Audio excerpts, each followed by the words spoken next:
And welcome back to this YouTube channel. It's your guy Igor here. This video is going to blow your mind. Canada is falling to pieces. We have a real estate Ponzi scheme bubble going on. We have an economic collapse and a political disaster. And in fact, we are on the verge of Alberta separatism. We actually have, I went to Glenmore Reservoir and actually took a picture. They're offering free pancakes there, and we have a meeting for, I think it's called New Democratic Party or something like that, or Alberta Conservative, or something. Alberta Conservatives, essentially, translation. It's a cowboy kind of a party for separatism. And hey, you know what? It gives away free pancakes, and I'm going to go there to get some free content for you. I believe that on July 3rd is the meeting, so I'm going to go and find out what actually is going on over there.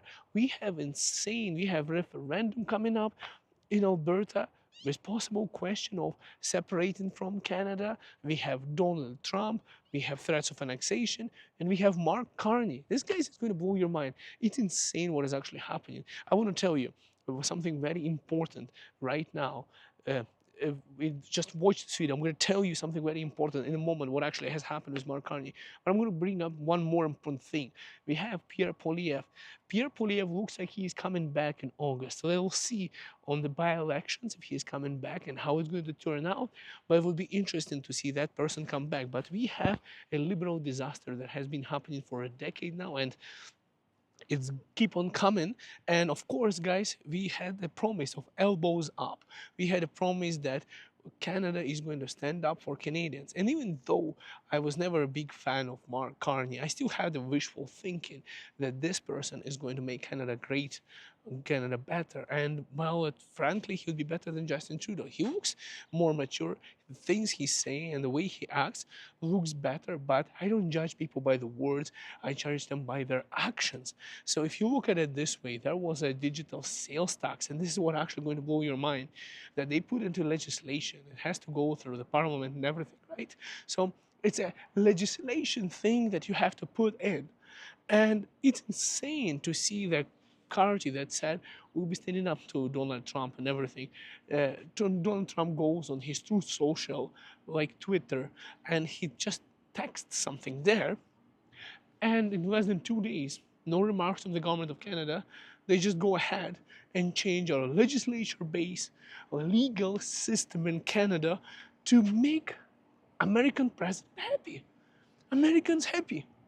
So it's crazy because it looks like our own government is not acting in the best interest of ourselves, but what's best for Americans. $2 billion of budget money was supposed to come from there. And don't get me wrong, guys, the government would not, they would need that money because they probably already figured out a way to spend it. And they have to increase their NATO defense budget up to 5% now. They were crying, saying we can make it 2%. Mark Carney came out, he's like, all of a sudden, yeah, we can make it happen. Whew, where would we get money from? Well, I think Canadians in Canada have some money that the government could get. We'll tax them. We'll see what's going to be happening with the taxes, because digital sales tax to make Trump happy with $2 billion would still have to come up out of our pockets, your and my pockets. So that's a big mind-blowing thing that you probably are thinking, oh, $2 billion, well, we have to make Americans happy, but it is going to have to come from here. Now, liberals have this one thing going on about, fixing the economy. I'll tell you one thing about fixing the economy. They like instant results. By the way, guys, I'll tell you one thing right now, really important, but before that, it's your guy Igor here. I work as a realtor in Calgary, Alberta. That's my phone number. Take a screenshot, 587-889-8393. Give me a call if you need real estate. I have 6 listings right now. If you're interested in buying something, again, feel free to reach out and honk if you see me on the street and say, hi guys, I have one nice townhouse. We just did a price reduction for $314.9 thousand dollars. It's in southwest of Calgary. I have a beautiful condo close to downtown for you guys for sale, 2-bedroom, 2-bathroom, and nice investment property close to downtown as well. I'll deliver link, guys. check out all those properties. And basically, I have 6 listings right now. Check them all out. Really good price. I highly recommend you having a look at that townhouse for $314,900. That price had been decreased yesterday. It's going to go fast.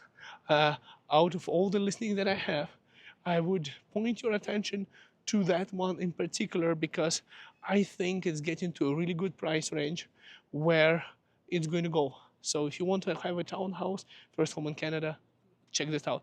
Now back to the video. What is going on, guys? Well, I felt like somebody's going behind me.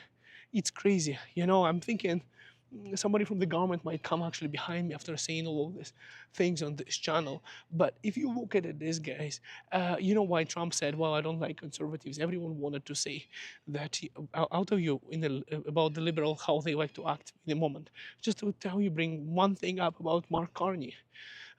You know, I'll tell you, everyone said that he's going to be better than Pierre Poilievre. Pierre Poilievre is going to sell us out to Americans, and we voted for Mark Carney. We voted. Well, not me in particular, but Canadians. Okay, Canadians voted for liberals. Like my grandmother used to say, "Бачили очі, що обирали." Їжте, хоч подивитись. It translates like in Ukrainian, your eyes have seen what they chose, and now eat it up even if you have to choke on it. That's how you say it in Ukrainian, basically. Yeah, people have to choke on what they have got right now because that's what we have. Trump doesn't feel good about something. We make it happen because we have to service the feelings of Americans as a priority, not for Canadians, but for Americans, what makes it better for Americans. Now, that brings to a question of the separatism movement in Alberta. And it's actually growing. More and more people I speak to privately tell me that, well, I don't mind that. I'm saying, what do you think about separatism? What do you think about Alberta becoming 51st state? And more people start to turn around to me and they say, I don't mind that. That's kind of a good idea. I was like, wow, I would say probably 1/3 of the people that I talk to in Alberta right now are from my own circle, are kind of, they are in favor of it. It's crazy. It's crazy. It was not like that before. But now people are like, well, since we are already servicing America, why not? That's what people are telling me. I'm like, well, in the past, people used to be like, hell no, absolutely no way. No, what are you talking about? And I'll be like regretting the fact that I decided to ask them that question. And now I'm asking it, and they are aggressively in favor of it. Canada, what the hell just happened to Canada? Well, we'll see. We'll see, guys. If nothing changes, it looks like we are getting sold out right now to the Americans, so might as well, right? I don't know. You leave a comment. I want to see but I'll tell you guys the liberal thing that actually annoys me a little bit more, because conservatives are saying, well, we have to do something long term, figure out the economical prosperity to make Canada great, to build the economy. It takes time. It doesn't take instant solution. But what I see from Liberal Party is they like to make instant solutions. It's like, okay, we'll make a program to solve your problem immediately. But usually it involves funding, and the funding has to come out of taxes. So essentially it's a Robin Hood style of bureaucracy where your money goes out, gets taxed, middle class gets taxed like a milking cow. Somebody on my Russian channel just recently commented saying that in Canada we have, if there are 2 places it's good for you to be in Canada, to actually live in Canada, you have to be 1 out of 2 people. And that is, you are either broke class of people who don't have any money because the government is going to subsidize you and support you, or you're rich, you don't need any of that money, so you're doing good.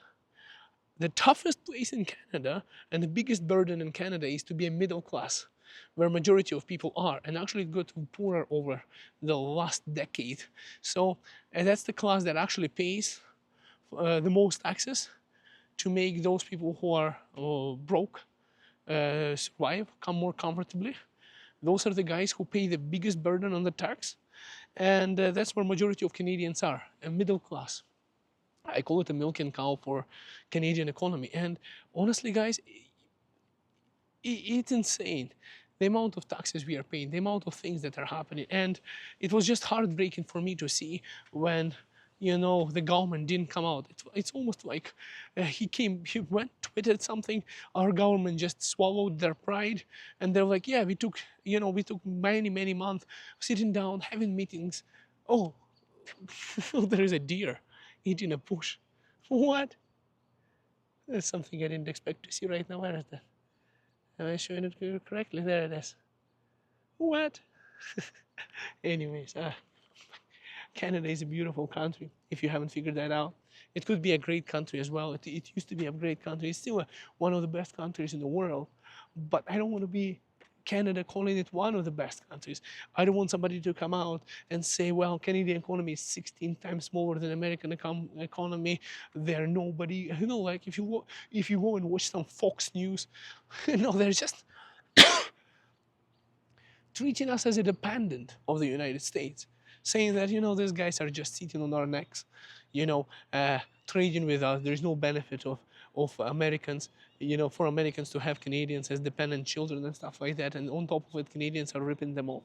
And our government is like, well, it looks like we are doing that. We have to do something about it. And then they don't want to build the pipelines. They don't want to, they removed actually the limitation from federal government for interprovincial trade. Wow, that took you forever. Well, they actually needed Donald Trump to make Canada better.